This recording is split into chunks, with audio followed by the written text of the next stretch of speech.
Good morning, everyone. My name is Michelle Dunn. I am a healthcare ed consultant. We have the pleasure of providing Holy Family Hospital with a prototype for their ethics training module. This module will function as the basic ethics training for new employees as well as the resource for annual retraining. As you can imagine, the crux of many medical decisions is often ethical in nature. Holy Family Hospital is not alone in having faced several challenging ethical situations that are difficult to navigate even with the best legal and public relations teams. By offering a sound basis of ethics training, however, Holy Family demonstrates a commitment to the ethics of its employees, patients, and community as a whole.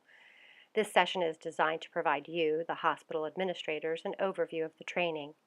Accompanying the module will be resources to modify the content for different audiences, such as the clinical provider or the manager. Allow me to quickly present the goals for you within this module. First, we will be defining ethics in relation to the individual or culture's moral values and behaviors. But we will also articulate an approach to ethics that is broader and discuss why it's important to the organization as well as healthcare overall. We will also explain how ethical principles apply to healthcare principles of privacy and shared decision making. We will give examples of how breaches in ethics can affect individual professionals as well as the organization. We will discuss how our organization ensures that our employees are well educated on our principles of ethics and the compliance process should there be any ethics breaches. Let's begin with the seemingly simple definition of the term ethics. Often we consider ethics as defining how we apply our own personal morals and values to our actions. The problem arises when we consider that these values and morals differ between individuals and communities. So let's consider a broader definition of ethics. Ethics can also be defined as a discipline that explores how individuals or cultures' values translate into their actions. The interplay of values, rules of conduct, and action is complex, and individuals' ethics can be envisioned as a blueprint with which they make decisions, but not everyone's ethical principles will mesh perfectly. An ethics blueprint, so to speak, serves as a tool with which individuals with differing values can evaluate one another's decisions. Accepting these different perspectives and valuing ethical context is called ethical relativism.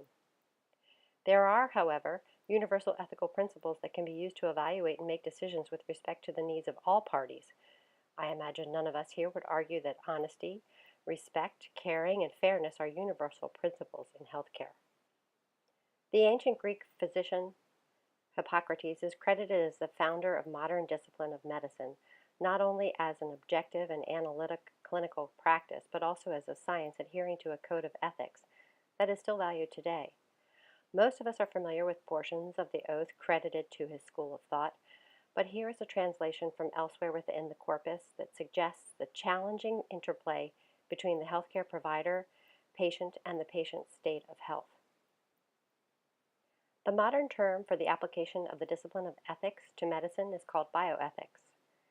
Faced with the task of applying universal bioethical principles to healthcare decision-making, it's important for the healthcare provider to incorporate their awareness of context, or ethical relativism, to healthcare decision-making. It can feel like a balancing act. Yet while we consider the possible differences among the ethics of individuals, it is very important to acknowledge the duty of the healthcare provider to the patient.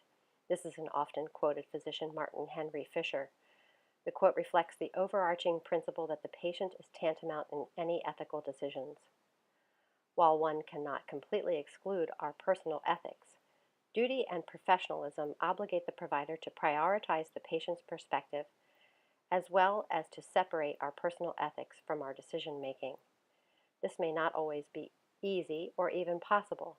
There are situations where a provider might feel that the patient's decision is in conflict with an important personal moral principle. Such might be the case with end-of-life decisions. These critical ethical decisions should be addressed preemptively by the organization's Ethics Council.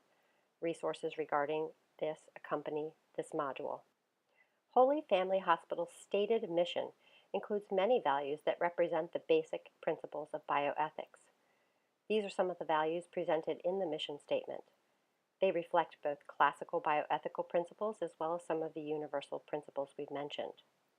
For instance, respect is valuing the equality of individuals. Empathy suggests respecting others' values, in other words, their autonomy. The hospital mission is also not practiced in isolation but includes the surrounding community. And the mission statement specifies the bioethical principle of justice, within which it holds the universal principles of honesty or trustworthiness and fairness.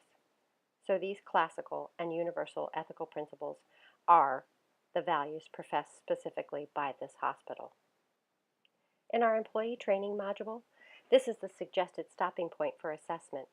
Here are some of the suggested questions. Consider that in the module presented live, these can be discussed as a group or can even be entered remotely from audience mobile devices with live results appearing on the monitor. Alternatively, if the module is used for online individual training, the trainee would click a response and have it evaluated before moving on to the next question and the remaining module.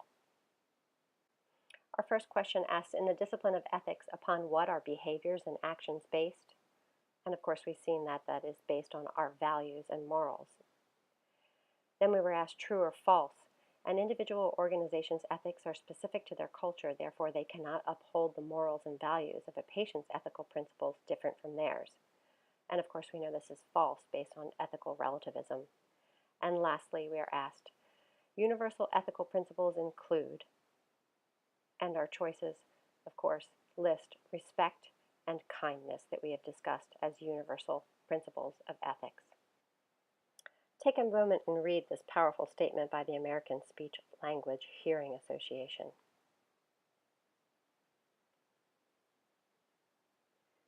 Ensuring a patient's privacy rights reflects our ethical duties to be trustworthy and to prevent the harm that could come of breaches to their private health information.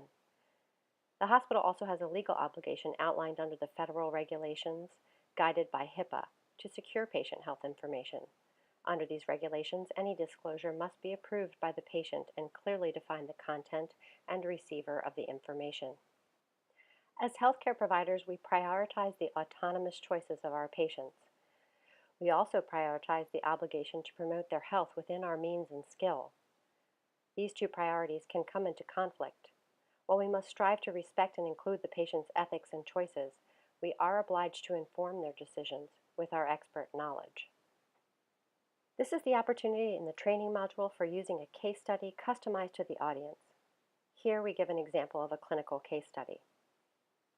Let us take an instance of a patient who has suffered life-threatening loss of blood, but who is a Jehovah's Witness who believes it is wrong to accept a blood transfusion.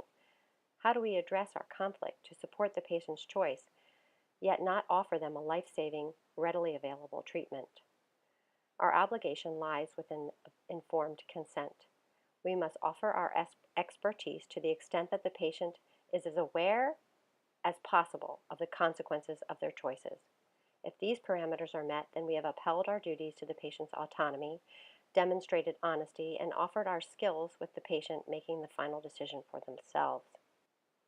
This would be the second stopping point for assessment during the module with formats as I've described previously. Let's take a quick look at these questions. What ethical principles support healthcare practices ensuring privacy and security of patient health information? And these are, of course, non-maleficence and trustworthiness. And is it ethically sound to share healthcare information without the patient's permission if our intent is without self-interest and to improve patient care? While there is no malintent in this sharing of information, we are legally obligated to obtain the patient's permission before sharing any of their healthcare information. And lastly, what ethical principles support the patient's right to participate in their care decisions? These are the ethical principles of autonomy and justice. There are measurable and immeasurable consequences of ethical breaches for both the organization as well as the individual professional.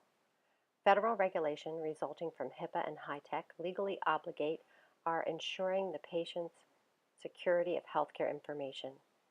And private litigation entanglements divert the organization from the business of providing care. These legal consequences also have financial impacts due to penalties from sanctions and litigation settlements. And for individual healthcare providers as well as the institution, publicized ethics breaches have immeasurable impacts to our reputation, eroding the trust of our patient community and the respect of professional and business community. This module will serve as one of several organizational provisions to address Holy Family Hospital's commitment to disseminating and upholding ethical principles in their provision of care. The module will be required as part of new employee as well as annual compliance training. There will be special ethics training sessions offered in the biannual continuing education offerings. The hospital is in the process of designing and staffing its ethics council, which will include 2 members of the community.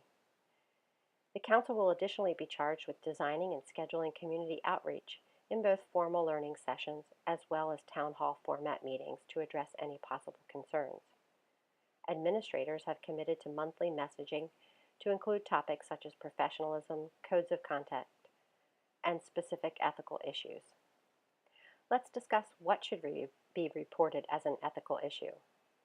Any perceived ethical problem in the care of patients, where healthcare providers have not been able to establish a resolution that is agreed upon by the patient and surrogate and the clinicians caring for the patient, is a good starting point.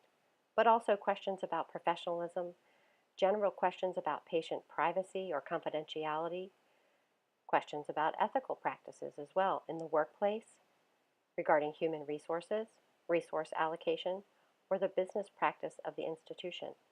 And who should report these ethical issues? Any employee, patient, surrogate, or community member can bring forth a concern regarding a breach of ethics.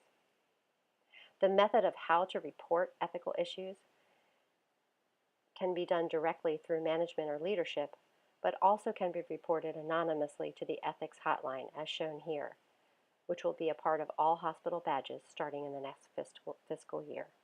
This represents the tentative Holy Family Hospital policy process for reports of ethics issues or violations. Hotline reports, as well as direct reports through management or leadership, will be reviewed by an Ethics Council member within 24 hours. This member will assess the issue and may choose to address the situation with direct counsel with clinical teams and patients or surrogates, or they may refer broader issues to the council at large. The Ethics Council will review issues forwarded from council members at the next monthly meeting and develop a plan to address the issue, whether by proposal for systemic change and evaluation and follow-up, or through address of specific employee or clinical team educational deficits. If the council deems individuals in breach of hospital ethical policies, they will define the consequences, ranging from acknowledgement, education, and follow-up training to termination of employment. The latter recommendation will be relayed directly to employee resources, human resources for follow-up. And here we have a final assessment within the module addressing the last portion of content. We are to list the possible consequences for unethical actions by employees or the organization as a whole. And these, of course, include HIPAA sanctions, financial settlements, and loss of reputation. And true or false, employees' ethical principles are part of the contingency of their hire. Therefore, any training in ethics serves to validate their point of view, which is parallel to the organization's. Of course, this is false. We are obligated to teach ethical relativism and to consider multiple viewpoints. And what hospital group serves as the final checkpoint on ethical issues? This will be the Ethics Council. Here is a small sample of the resources that accompany this module. The National Center for Ethics and Healthcare has a comprehensive program that outlines ethical programs in clinical medicine. It includes training content such as this module, but also policy and system recommendations and templates. We also highly recommend that leadership members of the Ethics Council participate in ethics leadership training. NASBA Center for Public Trust has such a program that, while developed for the accounting profession, provides excellent generalized business ethics leadership training and certification. And the University of Washington has an excellent tool for ethics consultants or ethics councils to use as a template to approach individual ethics cases. Thank you very much for your attention today. We have time to field any questions you may have suggesting any additional or modified content.